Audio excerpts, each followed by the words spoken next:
আমাদের আজকের এই অবস্থান কর্মসূচিতে এলাকার গণমানুষের প্রিয় নেতা, আমাদের বাংলাদেশ জামাত ইসলামী নমিনি, আমাদের অধ্যক্ষ আশরাফুল হক, এলাকার জনমানুষের প্রিয় নেতা, আমাদের সাবেক ছাত্র নেতা জামাল উদ্দিন, মাহবুবুল আলম, মাজহারুল ইসলাম এবং মাহফুজুর রহমান সহ আমাদের কাউন্সিলর নেতৃবৃন্দ এখানে উপস্থিত আছেন।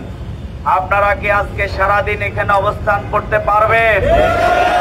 আমরা জনগণের সেই স্থিতিশীলতা এবং যারা কোনো ধরনের নৈরাজ্য যাতে সৃষ্টি করতে না পারে সেই ব্যাপারে আমরা সজাগ এবং সচেতন থাকবো ইনশাআল্লাহ।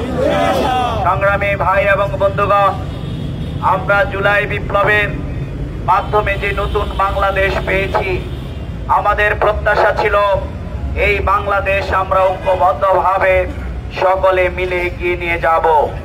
কিন্তু দুর্ভাগ্যজনক হলেও সত্য, আজকে জনগণ এখনো কিন্তু জুলুমের শিকার হচ্ছে, এখনো জালেমের কবর থেকে বাংলাদেশ মুক্তি পায় নাই। আমরা আজকে জানতে চাই, এক সাগর রক্ত পানি দিয়ে যে নতুন বাংলাদেশের স্বপ্ন আবু সাইদ এবং মুগ্ধরা দেখেছিল, আপনারা কি জীবন দিয়ে সেই বাংলাদেশ গড়ার জন্য প্রস্তুত আছেন?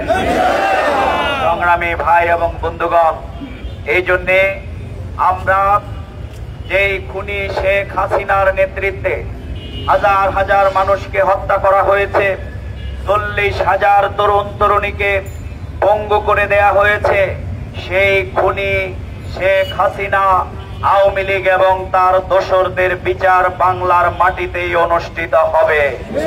অবিলম্বে তাদের রায় কার্যকর করতে হবে।